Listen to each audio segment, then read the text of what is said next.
జై శ్రీమన్నారాయణ అండి. మేము హాలిడేస్ వచ్చాయని చెప్పేసి మా అక్క వాళ్ళ ఇంటికి వెళ్ళామని చెప్పాం కదా.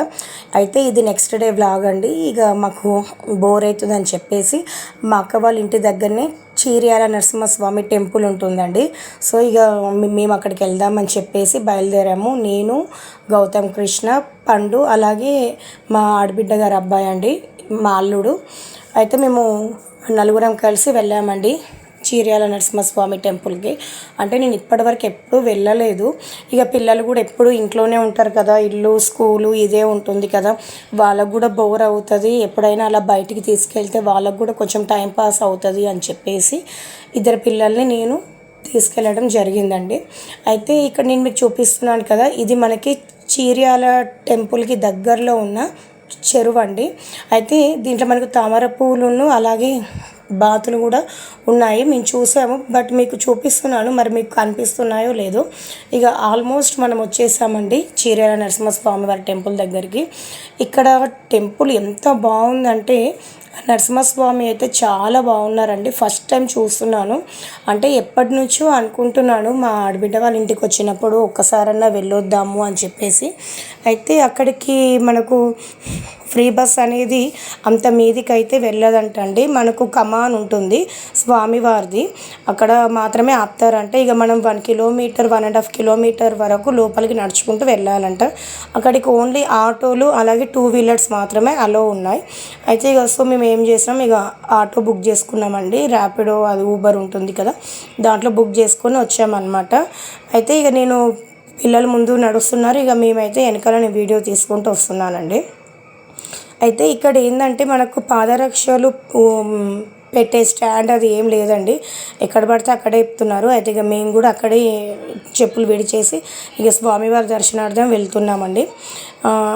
ఒకవేళ చీర్యాల టెంపుల్ ఎవరికన్నా తెలుసుంటే నాకు కామెంట్ చేయండి, తెలియని వాళ్ళైతే చూడండి ఒకసారి ప్లీజ్. మా లాంటి చిన్న యూట్యూబర్స్ కూడా మీ సపోర్ట్ ఇవ్వాలి అని చెప్పి కోరుకుంటున్నాను. ఇక్కడ చూపిస్తాను చూడండి, మనకి ఇదేనండి ఆవరణలో ఉన్న చిన్న షాప్ అన్నమాట. ఇక్కడ మనకి స్వామివారికి మెడలో వేయడానికి తులసి మాల, అలాగే ఇక్కడ చూడండి ప్లేట్లో చూపిస్తున్నారు కదా పూలు, అలాగే ఇక్కడ కొబ్బరికాయ. స్వామివారికి కొట్టడానికి కొబ్బరికాయ అయితే 70 రూపాయలు అని చెప్పారు, బట్ ఇక అక్కడ మనం బార్గెన్ చేయడానికి ఏం లేదు. ఇక వాళ్ళ అన్న రేటుకి ఇక ఇచ్చేసి తీసుకున్నామండి. అలాగే ఇక్కడ మనకు నవగ్రహాల దగ్గర కూడా పూజ చేయించడానికి వాళ్ళు అన్ని ప్లేట్లో అయితే సిద్ధం చేసి పెడతారండి. ఇలా నవధాన్యాలు, నువ్వుల నూనె, పూలు, ఇంకా బ్లాక్ కలర్ దారము, తమలపాకులు, ఆకు, ఇవన్నీ సంథింగ్ ఇంకా అన్నీ ఉన్నాయండి. అలాగే ఇక్కడ స్వామివారికి మనం ఏదైనా కోరిక కోరుకొని ఇక్కడ కనిపిస్తుంది కదా రెడ్ కలర్ క్లాత్, అలాగే పీచుది అని కొబ్బరికాయ. అయితే ఆ రెడ్ కలర్ క్లాత్లో పీచుది అని కొబ్బరికాయ పెట్టేసి అక్కడ స్వామివారికి గుడి వెనకాల ఉంటుందండి ప్లేస్, అక్కడ మనం ఉడుపు కట్టాలి. ఇక ఇవన్నీ ఏంటంటే కుంకుమ, పసుపు, గంధము, ఆ తర్వాత జవాది పౌడరు, స్వామివారి విగ్రహాలు ఇవన్నీ ఉంటాయి కదండి. ఆల్మోస్ట్ అందరికి తెలిసే ఉంటుంది కదా గుడి దగ్గర ఏమేమి ఐటమ్స్ ఉంటాయో, చెప్పనవసరం లేదు నేను మీకు. అయితే ఇక అవన్నీ చూపించేసి నేను మీకు ఇక ఇప్పుడైతే గుడి దగ్గరికి వచ్చేసామండి. ఇక్కడ మనము ఏదైనా పూజ కానీ ఏదైనా శుభకార్యాలు మనం స్టార్ట్ చేసేటప్పుడు ఫస్ట్ మనం వినాయకునికి అయితే పూజ చేస్తాం కదా, అలాగే ఇక్కడ చీర్యాల నరసింహస్వామి టెంపుల్కు కూడా ఫస్ట్ మనం ఇక్కడ రావి చెట్టు కింద ఉన్న వినాయక స్వామికి అయితే పూజ చేసి రావాలండి.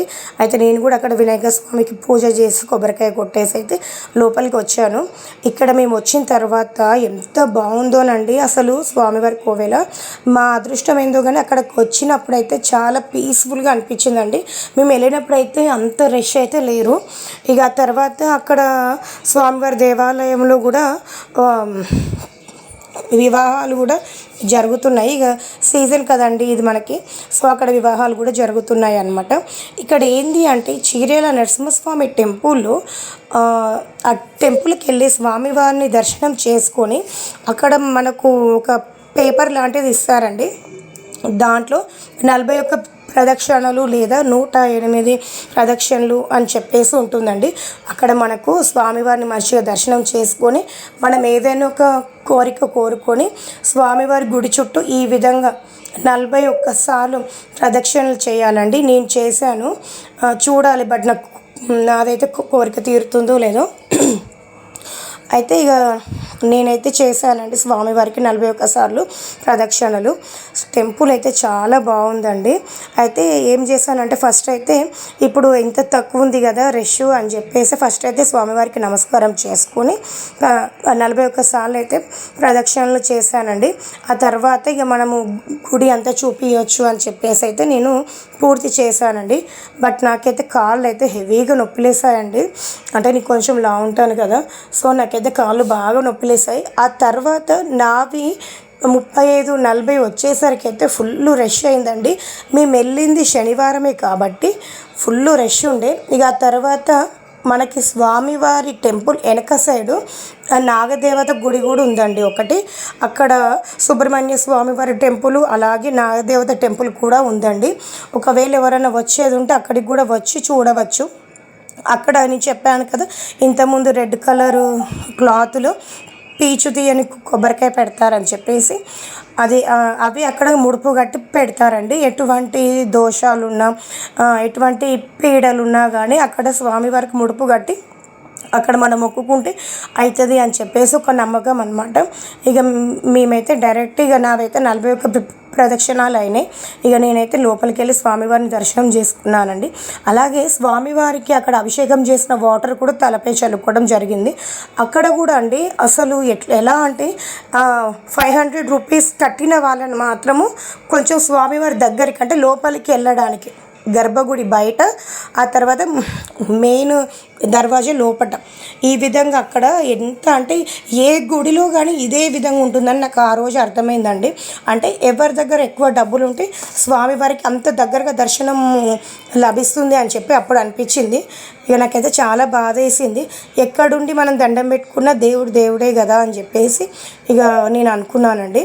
అయితే వాళ్ళు అక్కడ 501 రూపాయలు కట్టేసి స్వామివారిని దగ్గర నుండి చూసి దండం పెట్టుకున్నారనమాట.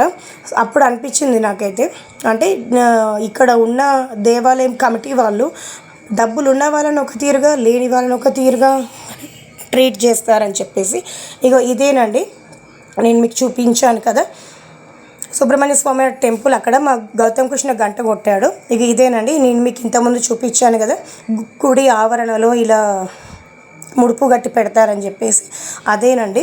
ఒక్కసారి మీరు కూడా చూడండి. ఈ స్వామివారి దేవాలయాన్ని అయితే చాలా మహిమగల దేవాలయం అని చెప్పారు. ఆల్మోస్ట్ నరసింహస్వామి అంటే మహిమగల దేవుడే కదండి. అందుకని నేను కూడా చీర్యాల వచ్చి స్వామివారి అనుగ్రహానికి పాత్రురాలనయ్యాను. అలాగే 41 ప్రదక్షిణలు కూడా చేశానండి. నా కోరిక కూడా తీరాలి అని చెప్పి స్వామివారిని బాగా వేడుకున్నాను. ఇక ఇదైతే మేము దర్శనం చేసుకొని వచ్చిన తర్వాత ఇక్కడ కొంచెం షాపింగ్ చేద్దాం అనుకున్నాను, కానీ చాలా రేట్లు ఉన్నాయి. గౌతమ్ కృష్ణనేమో కీ చైన్స్ కొని అని చెప్పి అన్నాడు, కానీ మనకు రోడ్డు మీద మన సికింద్రాబాద్ స్టేషన్లో దొరికేదానికంటే ఇక్కడ డబుల్ రేట్లు చెప్పారు. సరే మనకు యూట్యూబ్ వీడియోకి యూజ్ అవుతుందని చెప్పేసి నేను వీడియో తీసుకున్నాను, కానీ బట్ ఏమైతే తీసుకోలేదు. ప్లీజ్ అండి, మీకు కనుక వీడియో నచ్చితే ప్లీజ్ లైక్ చేయండి, సబ్స్క్రైబ్ చేయండి, నాకు సపోర్ట్ ఇవ్వండి. మీరు ఇచ్చే ఒక్క లైక్ నాకు చాలా అమూల్యమైనదండి. నా వీడియోస్ కనుక నచ్చితే షేర్ చేయండి. థ్యాంక్స్ ఫర్ వాచింగ్ అండి. ఇలా నన్ను ఎప్పుడు సపోర్ట్ చేస్తూనే ఉండండి. ఆల్మోస్ట్ 1500 సబ్స్క్రైబర్స్ అయ్యారు మీ వల్లనే.